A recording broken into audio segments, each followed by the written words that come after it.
પોરબંદરમાં ચીફ ઓફિસરના સમયમાં વેરા ઉઘરાણીમાં ગોલમાલની ફરિયાદ ઉઠી છે અને જિલ્લા શિવસેનાએ આવેદન પાઠવી તપાસની માંગ કરી હતી, જે મામલે મ્યુનિસિપલ કમિશનર દ્વારા આ અંગે અહેવાલ મંગાવવામાં આવ્યો છે, જેને લઈને ચકચાર મચી ગઈ છે। પોરબંદર જિલ્લા શિવસેના દ્વારા અઠવાડિયા પૂર્વે મહાનગરપાલિકાના કમિશનરને આવેદનપત્ર પાઠવવામાં આવ્યું છે। તેમાં જણાવ્યા અનુસાર પોરબંદર છાયા નગરપાલિકા હતું ત્યારે 4 વર્ષ પૂર્વે ધરમપુર ગ્રામ પંચાયતને રાજકારણીઓએ પોતાના અંગત લાભ માટે પોરબંદર નગરપાલિકામાં ભેળવી દીધું હતું। ત્યારબાદ અહીં એક કચેરી ખોલી અને નગરપાલિકાના કર્મચારીની ઉપસ્થિતિમાં વેરાની ઉઘરાણી ચાલુ પણ કરી દીધી હતી અને વર્ષ 2022થી અત્યાર સુધીમાં લાખો રૂપિયાનો વેરો ઉઘરાવી પણ લીધો છે, પરંતુ જે પ્રમાણે શિવસેનાને માહિતી પ્રાપ્ત થઈ છે તે પ્રમાણે આ વેરો માત્ર રાજીવનગર કચેરી સુધી જ સીમિત રહ્યો છે। આવી લાખો રૂપિયાની મોટી રકમ પાલિકા કચેરી સુધી પહોંચી જ નથી, જેને લઈને આ વિસ્તારના લોકોને ફરી વેરાની સ્લીપ આવી છે અને એ પણ 18% જેટલા વ્યાજ સાથે। જે લોકોએ 1 કે 2 વર્ષ પૂર્વે વેરાની ભરપાઈ કરી દીધી છે તેને ફરી વેરો ભરવો પડે અને એ પણ વ્યાજ સાથે। નગરપાલિકા ભ્રષ્ટાચાર કરે અને ભોગવી પ્રજા તેવા સવાલો ઉઠાવી વધુમાં જણાવ્યું હતું કે એવું શિવસેના ક્યારેય સહન નહીં કરી શકે। જે લોકોએ રાજીવનગરમાં ઈમાનદારીથી વેરાની ભરપાઈ કરી છે તેને ન્યાય મળવો જોઈએ, આ અમારી માંગણી છે। અને બીજી વાત એ કે 2 વર્ષ કે તેનાથી વધારે સમયથી આ પ્રકારે ભ્રષ્ટાચાર ચાલતો હતો। રાજીવનગરમાં લોકો પાસેથી વેરાની રકમ લઈ અને તેને પહોંચ પણ આપવામાં આવતી હતી, પરંતુ આ વેરાની રકમ નગરપાલિકા કચેરીએ જમા થતી ન હતી, જેથી લોકોએ ભરી ચૂકેલો વેરો ફરી વ્યાજ સાથે ભરવાનો વારો આવ્યો છે।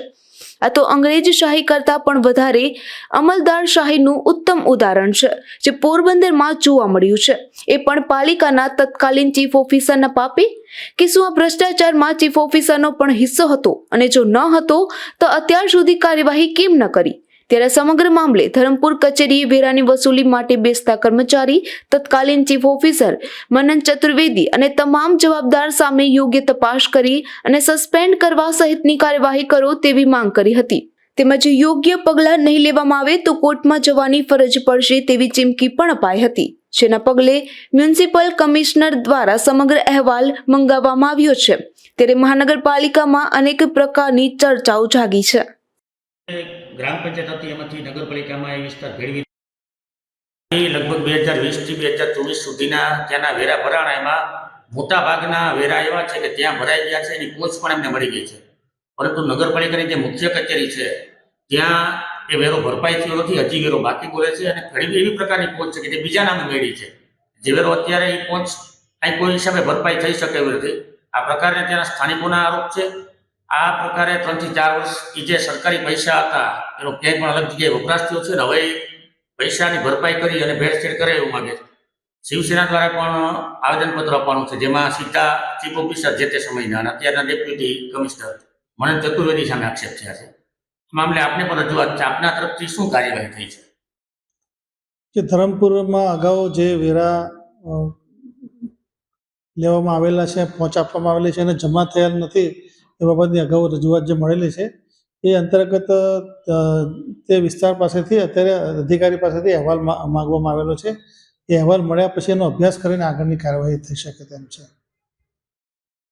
તરત સાહેબ એવું જણાય કે વેરો છે એ તો ચોખ્ખું પહોંચ છે એટલે સાબિતી જ છે કે અહીં જમા નથી થયો, અને આપના વિભાગમાંથી પણ એ ઓન પેપર આવી શકે એવું છે। આ વસ્તુ જ્યારે બહાર આવે તો શું ચીફ ઓફિસર સામે કોઈ કાર્યવાહી થશે? જે અગાઉ જ્યારે ગ્રામ પંચાયત હતી ત્યારે જે પહોંચો આપવામાં આવેલી છે એ પહોંચોમાં રકમ જમા થઈ છે કે કેમ, કેટલા રકમના પહોંચો આપવામાં આવેલો છે એનો અમે વિગતવાર અહેવાલ માંગેલો છે। અહેવાલ મળ્યા બાદ કેટલી રકમ ભરવાની બાકી છે નક્કી થઈ શકે અને વિગત જાણ્યા પછી જ એમાં કોઈ કાર્યવાહી થઈ શકે તેમ છે। પૈસા જે લોકોએ છે મિલકત ધારકોને 2020-21માં ભરી દીધા છે, તમારી કચેરી 2024 સુધી એની ભરપાઈ નથી થઈ એવું બોલાય છે, તો આ કદાચ તમારી તપાસમાં બહાર આવે તો સરકારી પૈસાની ઉચાપત ગણાય ખરી? જો પૈસા ગ્રામ પંચાયત દ્વારા ઉઘરાવવામાં આવેલા હોય અને જમા ન થયેલા હોય તો ઉચાપત ગણાય। ગ્રામ પંચાયત દ્વારા નથી, ગ્રામ પંચાયતમાંથી નગરપાલિકા થઈ ગયા પછી નગરપાલિકા દ્વારા જે તે સમયે જો પૈસા ઉઘરાવવામાં આવેલા હોય અને જો જમા ન થયા હોય તો ચોક્કસ એ પ્રમાણે ગેરરીતિ થયેલી ગણાય। મનન ચતુર્વેદી સામે તાજેતરમાં જ બિલ્ડિંગ પરમિશનમાં ભ્રષ્ટાચારની પણ ફરિયાદ ઉઠી હતી અને તેની મિલકતની એસીબી દ્વારા તપાસ કરવાની પણ માંગ ઉઠી હતી. ત્યારે આ વેરા કૌભાંડમાં પણ તટસ્થ તપાસ થશે તો તેની સંડોવણી બહાર આવે તેવું પણ સ્થાનિકો જણાવી રહ્યા છે. નિપુલ પોપટ સાથે અશોક થાનકી, ગુજરાત ન્યૂઝ, પોરબંદર.